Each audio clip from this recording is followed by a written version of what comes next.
CPIM നടത്തുന്ന ഏകാധിപത്യത്തിൻ്റെയും അക്രമ രാഷ്ട്രീയത്തിൻ്റെയും നാൾവഴികൾ കൃത്യമായി സഖ്യകക്ഷികൾക്ക് പലർക്കും അറിയാമെങ്കിലും അധികാരത്തിൻ്റെ അപകർഷണത്തിന് വേണ്ടിയാണ് അവരെല്ലാം ഇടതുപക്ഷത്തോടൊപ്പം നിന്നിരുന്നത്.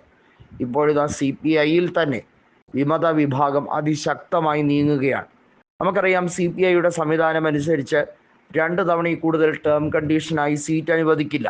എന്നാൽ സ്വപ്രയത്നത്താൽ CPIയിലെ ചില നേതാക്കൾ ചില സീറ്റുകൾ പിടിച്ചെടുത്തുകൊണ്ട് അവർ നടത്തുന്ന വികസന പ്രവർത്തനമാണ് പിന്നീട് വരുന്ന ഏതൊരു നേതാവിനും അത് വഴി തെളിയിക്കുന്നത്. ഉദാഹരണത്തിന് നെടുമങ്ങാട് സീറ്റ്, അവിടെ പാലോട് രവിയെ വലിയ രീതിയിലുള്ള പോരാട്ടത്തിൽ പരാജയപ്പെടുത്തിയാണ് C. ദിവാകരൻ 2016 MLA ആയത്.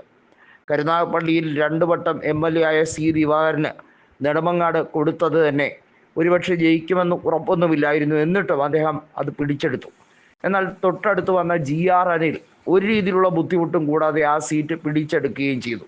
അന്നേരം കോൺഗ്രസിനായി മത്സരിച്ചത് ഇപ്പോൾ CPIM ദേവസ്വം ബോർഡ് പ്രസിഡന്റാക്കി വെച്ചിരിക്കുന്ന PS പ്രശാന്തിനെയാണ്. കോൺഗ്രസിൻ്റെ കണക്കൂട്ടൽ തെറ്റിയത് അവിടെയായിരുന്നു. പാലോട് രവിയെ തന്നെ വീണ്ടും നിർത്തിയിരുന്നുവെങ്കിൽ പോലും ഇത്രയധികം അധപതനം കോൺഗ്രസിന് ഉണ്ടാകില്ലായിരുന്നു.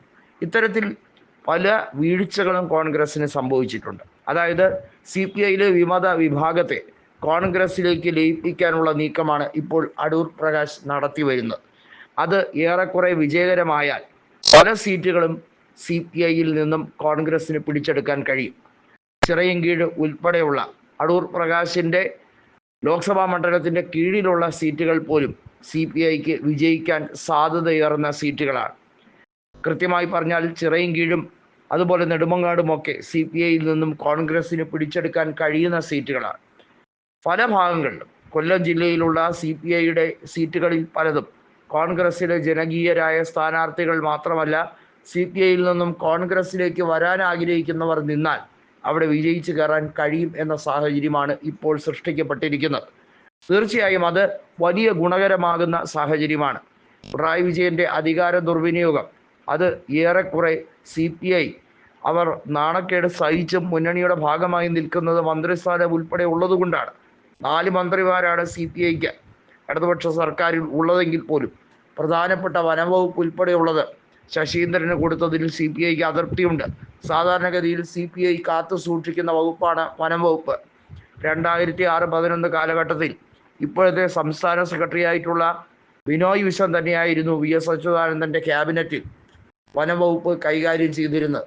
അത്തരത്തിൽ നിരവധിയായ പ്രശ്നങ്ങൾ CPIക്ക് എടുത്തു പറയാൻ ഉണ്ട് എങ്കിൽ പോലും അവർ പരിങ്ങി നിൽക്കുന്നത് തന്നെ ഈ ഒരു സാഹചര്യം, അതായത് അധികാരത്തിൻ്റെ ഭാഗമായി നിൽക്കുന്നത് കൊണ്ടാണ്. എന്നാൽ ഏറെ ആളുകൾ അധികാരത്തിൻ്റെ പുറത്താണ്.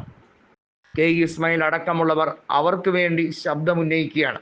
കോൺഗ്രസ് ടാർഗറ്റ് ചെയ്യുന്നതും അത്തരത്തിലുള്ള ആളുകളെയാണ്.